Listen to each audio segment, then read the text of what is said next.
Halo semua, nama saya Lara. Selamat datang di channel YouTube ini. Arya Daru Pengayunan, atau yang akrab disapa Daru, merupakan pria kelahiran Yogyakarta pada tanggal 15 Juli tahun 1986. Ayah Daru merupakan Insinyur Subaryono PhD, mantan dosen Fakultas Teknik Geodesi Universitas Gadjah Mada, yang merupakan doktor atau S3 lulusan luar negeri. Identitas dari Ibu Arya hingga saat ini tidak ditemukan secara spesifik. Namun Arya Daru diketahui besar dalam lingkungan keluarga akademis. Hal ini yang membuat Daru dikenal sebagai sosok yang cerdas dalam lingkup pertemanan. Ia diketahui menempuh pendidikan Fakultas Ilmu Hubungan Internasional Universitas Gadjah Mada dan lulus pada tahun 2009. Arya Daru telah menikah dan memiliki seorang istri, bernama lengkap Meta Ayu Puspitantri, putri seorang guru besar Fakultas Ekonomi dan Bisnis Universitas Gadjah Mada, bernama Profesor Basu Swastadar Mesta. Dari pernikahan Daru dan Pita, mereka memiliki 2 orang anak. Anak pertama saat ini duduk di bangku kelas 1 SMP, dan anak bungsu yang merupakan siswa kelas 4 SD. Pada tahun 2011 hingga tahun 2013, Arya Daru Pengayunan diketahui meniti karir sebagai staf di Kedutaan Besar Republik Indonesia untuk Myanmar di Yangon. Ia lalu bergabung dengan Kementerian Luar Negeri pada tahun 2014, lalu ditugaskan sebagai Third Secretary pada bidang politik di Kedutaan Besar Republik Indonesia di Dili, periode tahun 2018 hingga tahun 2020.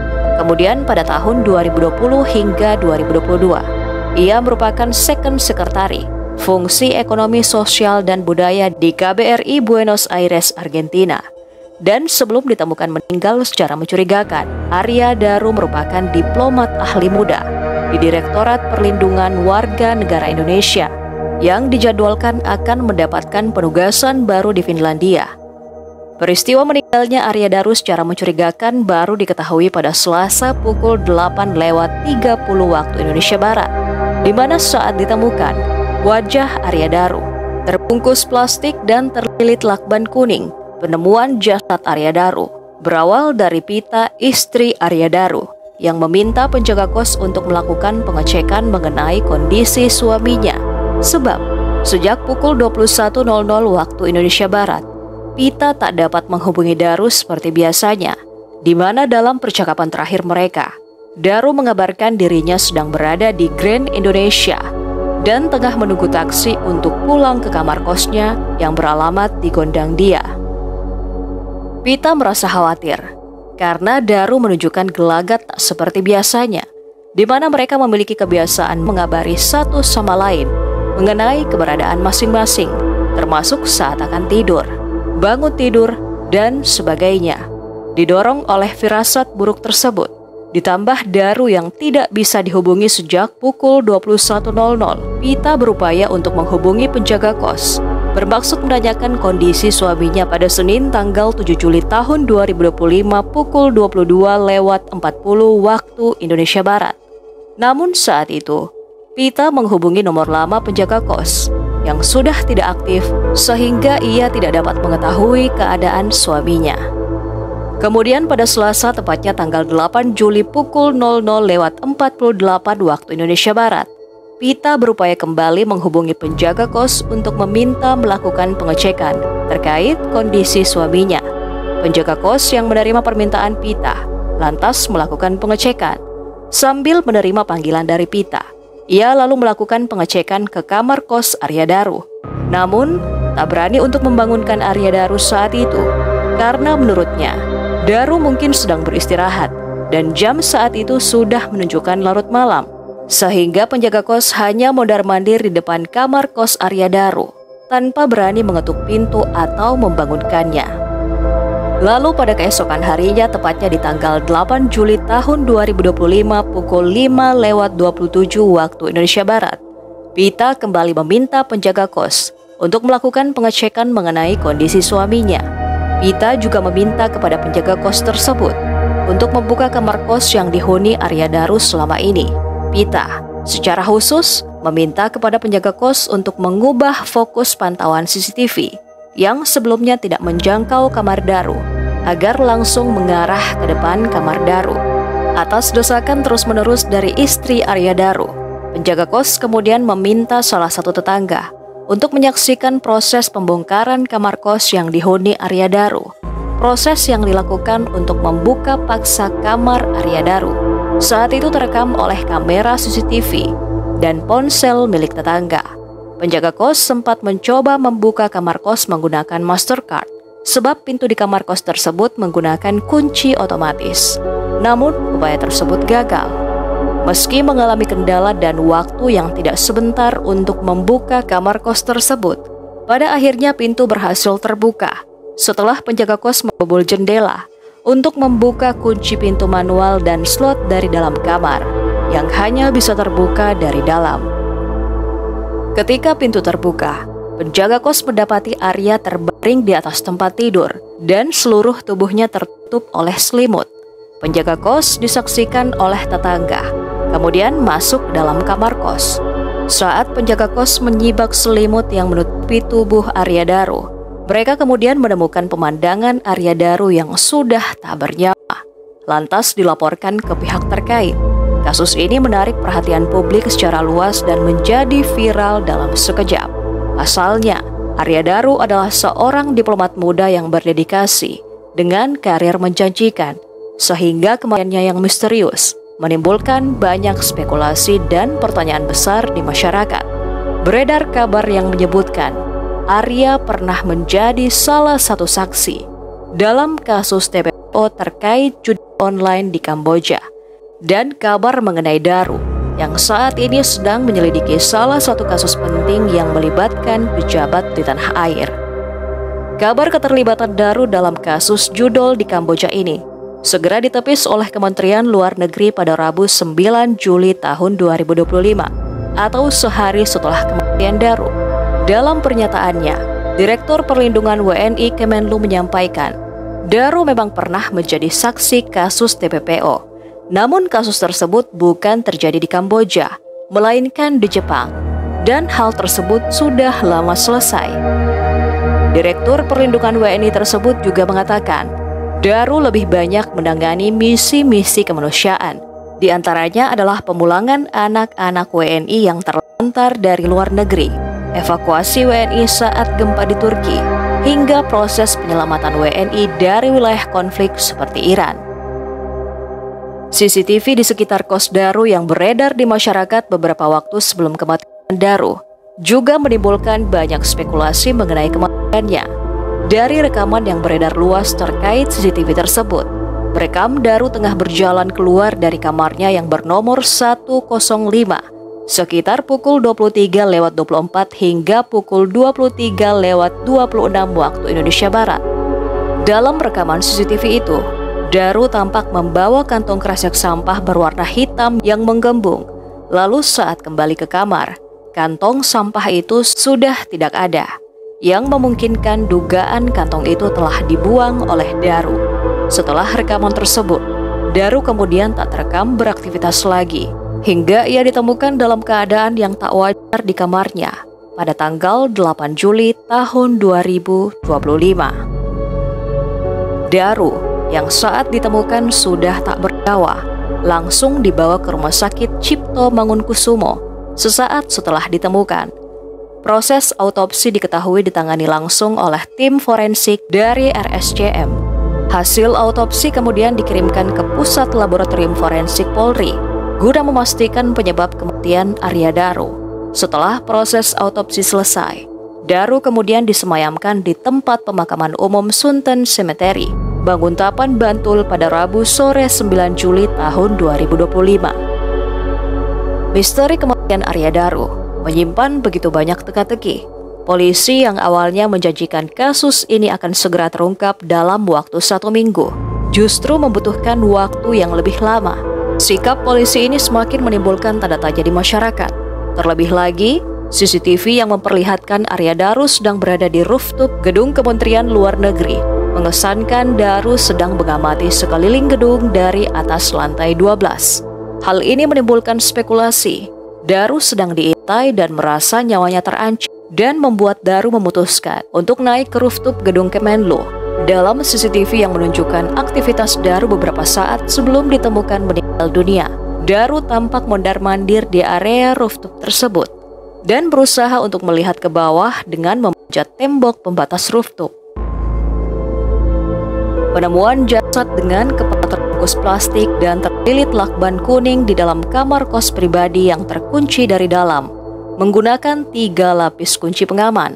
Isu yang menyatakan Daru sedang melakukan penyelidikan terkait kasus besar TPO dan jual yang melibatkan pejabat, serta beredarnya CCTV Daru yang tampak melakukan tindakan mencurigakan di atas gedung Kementerian Luar Negeri, seolah sedang mengamati dengan sikap waspada, menimbulkan teori konspirasi yang berkembang di masyarakat bahwa Daru kehilangan nyawa akibat tindakan profesional. Asumsi masyarakat ini berdasarkan pada kejanggalan-kejanggalan yang diungkapkan oleh pihak kepolisian, di mana polisi menyatakan ponsel Daru yang digunakan setiap hari tidak ditemukan, penemuan satu ransel, dan paper bag belanja di lantai 12 gedung Kementerian Luar Negeri yang ditinggalkan oleh Daru pada malam di mana ia terekam sedang berada di rooftop gedung Kemenlu. Juga, aktivitas yang dilakukan Daru saat berada di kosnya.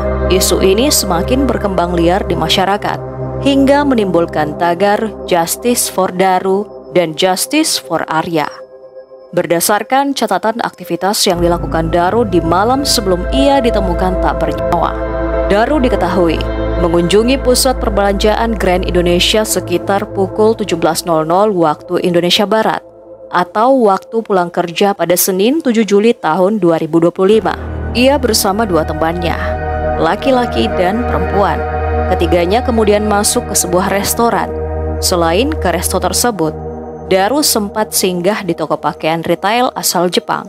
Daru melakukan video call dan berkirim foto dengan istrinya Pita untuk menunjukkan pakaian yang akan dibelinya. Saat membayar di kasir, ia terlihat tak lagi bersama kedua temannya. Sekitar pukul 21.00 waktu Indonesia Barat, Daru menelpon istrinya dan mengatakan sedang menunggu taksi untuk pulang ke kosan. Namun, Daru ternyata kembali ke kantornya di Jalan Pejambon Gambir, Jakarta Pusat. Rekaman CCTV memperlihatkan Daru masuk ke gedung Kemenlu dan naik ke rooftop di lantai 12. Daru cukup lama berada di rooftop, sekitar 1 jam 26 menit, dari pukul 21.43 hingga pukul 23:09 waktu Indonesia Barat. Saat naik ke rooftop, Daru membawa tas gendong dan tas belanja. Namun saat turun, Daru sudah tidak membawa tas gendong dan tas belanja tersebut. Berdasarkan rekaman, Daru tampak meletakkan kantong belanja dan tasnya di bawah server CCTV lantai 12 rooftop tersebut. Kantong belanja Daru itu berisi barang-barang belanjaannya dari Grand Indonesia, antara lain dasi dan pakaian dalam. Sedangkan tas Daru berisi foto anaknya, paspor dinas, dan alat kontrasepsi. Belakangan, polisi menyatakan ada pula rekam medis Daru dari salah satu rumah sakit di Jakarta di dalam tas tersebut. Setelah Daru menaruh kantong belanja dan tasnya di rooftop, ia turun ke lantai bawah melalui tangga darurat. Di tengah gerimis, Daru keluar dari gedung Kemenlu dan menyetop taksi untuk pulang ke kosnya. Berdasarkan kamera CCTV kos Daru yang beralamat di Gondang Dia, Daru masuk ke kosan dan keluar kamar untuk membuang sampah. Rekaman CCTV memperlihatkan ia memakai batik yang sama dengan yang ia kenakan di gedung Kemenlu. Usai membuang sampah, meja batik itu tampak dilepas kancingnya lantaran diduga basah. Pada Selasa tanggal 29 Juli tahun 2025, Kapolda Metro Jaya mengadakan konferensi pers terkait hasil autopsi dan kesimpulan dari kematian Daru. Dalam konferensi pers tersebut, polisi mengemukakan 24 orang saksi dimintai keterangan terkait peristiwa ini. 103 unit barang bukti beserta para ahli untuk melakukan pembuktian secara ilmiah dalam mengungkap peristiwa yang terjadi. Ahli daktiloskopi atau yang melakukan penelitian terhadap sidik jari mengemukakan diperoleh sidik jari di mana ada beberapa sidik jari di lakban kuning tersebut. Namun yang memenuhi syarat ataupun yang layak dan bisa diperiksa dan dibaca merupakan sidik jari yang dimiliki oleh Arya Daru Pangayunan. Barang bukti merupakan lakban kuning merek Daimaru. Yang ditemukan pada Daru adalah lakban yang dibeli bersama istrinya di salah satu toko di Yogyakarta sekitar bulan Juni. Hal ini sesuai dengan keterangan dari istri Daru sendiri. Lebih lanjut, ahli tersebut menyatakan, lilitan lakban yang ditemukan pada kepala Daru ditemukan dari arah kanan ke kiri dan berakhir di area leher kiri, di mana posisi lakban tidak terpotong atau masih utuh bersama gulungannya. Ahli laboratorium dan forensik mengungkapkan, di dalam kamar Daru tidak ditemukan adanya bercak darah, sperma, DNA, ataupun materi biologi lain. Adapun DNA yang ditemukan di lakban kuning tersebut adalah DNA milik Arya Daru sendiri. Kantong sampah yang dibuang Daru ditemukan berisi bekas makanan dan buah, struk belanjaan makanan dan buah tersebut, serta kondom bekas pakai. Ahli toksikologi atau ahli efek zat kimia mengungkapkan, sejumlah sampel biologis dari Arya Daru yang berisi organ dan cairan telah diperiksa untuk mengetahui kandungan obat-obatan, bahan kimia, pestisida, alkohol, dan lain-lain dalam tubuh Daru. Berdasarkan pemeriksaan tersebut, tidak ditemukan adanya senyawa toksin dalam tubuh Daru selain paracetamol dan ZM. Kondisi kedua obat tersebut biasa ditemukan pada obat flu demam yang umum beredar di pasaran, dan kandungan kedua obat ini dalam tubuh akan hilang setelah 24 hingga 30 jam. Hal ini mengindikasikan Daru sempat mengonsumsi kedua obat tersebut sebelum kematiannya. Ahli digital forensik mengungkapkan, dari 14 barang bukti digital di mana salah satunya adalah handphone yang diaktifkan mulai tanggal 29 Juni tahun 2019, kemudian berakhir digunakan komunikasi tanggal 20 September tahun 2022, dan bukan merupakan handphone terbaru Daru. Barang bukti tersebut menunjukkan adanya pengiriman email yang dimiliki atau digunakan oleh Daru, dikirimkan ke salah satu badan amal yang menyediakan layanan dukungan terhadap orang yang mengalami perasaan tertekan dan putus asa, termasuk yang dapat menyebabkan bunuh diri. Email tersebut dikirimkan Daru mulai dari 20 Juni tahun 2013 hingga 20 Juli tahun 2013, menceritakan tentang alasan dan keinginan Daru untuk melakukan bunuh diri. Kemudian, di tahun 2021, dimulai dari tanggal 24 September tahun 2021 hingga 5 Oktober tahun 2021, Daru kembali mengirimkan email terkait niatnya yang semakin kuat untuk melakukan bunuh diri karena problem yang sedang dihadapinya. Dalam email tersebut terungkap, ketika melihat gedung tinggi, Daru merasa ingin mencari cara untuk loncat dari atas gedung tinggi tersebut. Lalu ketika Daru melihat pantai, ia merasakan keinginan untuk menenggelamkan dirinya di lautan tersebut. Analisa digital juga menemukan adanya histori pencarian tentang beberapa penyakit yang sedang dialami Daru. Pemeriksaan digital forensik menyimpulkan tidak ditemukan ancaman fisik maupun psikis terhadap Daru, termasuk ancaman kekerasan. Psikolog forensik yang melakukan penyelidikan terkait perilaku juga mengungkapkan Daru merupakan individu dengan karakter positif dan bertanggung jawab. Namun, Arya Daru Pangayunan kesulitan untuk mengekspresikan emosi negatif, terutama dalam tekanan yang tinggi, dan cenderung menyimpan perasaan tersebut. Temuan ini memperlihatkan bahwa Daru berjuang dengan kondisi psikologis yang kompleks dan menghadapi tantangan besar dalam kehidupannya. Pemeriksaan medis lebih lanjut menjelaskan adanya luka terbuka pada bibir bagian dalam, lecet di pipi kanan dan leher, serta memar pada wajah dan lengan. Adanya memar pada tubuh Daru disimpulkan sebagai hasil dari upaya Daru dalam memanjat tembok Kemenlu di lantai 12. Sementara untuk hasil otopsi menunjukkan penyebab kematian Daru dikarenakan adanya gangguan pertukaran oksigen yang menyebabkan Daru meninggal dalam keadaan lemas. Polisi lebih lanjut menjelaskan, tidak ditemukan adanya tanda-tanda kekerasan pada Daru. Tidak ditemukan adanya akses masuk lain di kamar tersebut selain pintu masuk dan jendela. Tidak ada plafon yang rusak. Juga tidak terekam ataupun ditemukannya jejak yang menunjukkan ada pihak lain saat Daru kehilangan nyawa. Kerusakan pada jendela kamar kos Daru dijelaskan oleh polisi juga sebagai akibat dari penjaga kos karena pintu kamar Daru terkunci dari dalam dengan 3 lapis penguncian. Polisi juga melakukan analisa terkait kegiatan Daru di atas rooftop gedung Kemenlu. Diduga Daru mencoba menaikkan badannya lebih tinggi dari pagar setinggi 150 cm. Percobaan pertama sudut sebelah kiri, Daru hanya bisa menaikkan badan sampai batas ketiak. Percobaan kedua Daru memanjat tembok pembatas hingga ketinggian sebatas perut. Berdasarkan temuan para ahli sesuai dengan olah TKP, rekaman CCTV, dan autopsi pada Daru, polisi kemudian mengungkapkan bahwa kematian Daru bukan disebabkan oleh orang lain, melainkan atas keinginan sendiri untuk mengakhiri hidupnya. Namun di sisi lain, polisi masih tetap membuka kasus ini untuk didalami lebih lanjut, memungkinkan ditemukannya bukti baru yang belum ditemukan hingga saat ini, termasuk handphone Daru yang digunakan terakhir kali berkomunikasi dengan istri. Adanya 2 saksi yang hingga saat ini belum memenuhi panggilan polisi untuk memberikan keterangan, juga terkait hubungan Daru dengan seorang perempuan yang tidak diungkapkan oleh polisi dengan alasan privasi.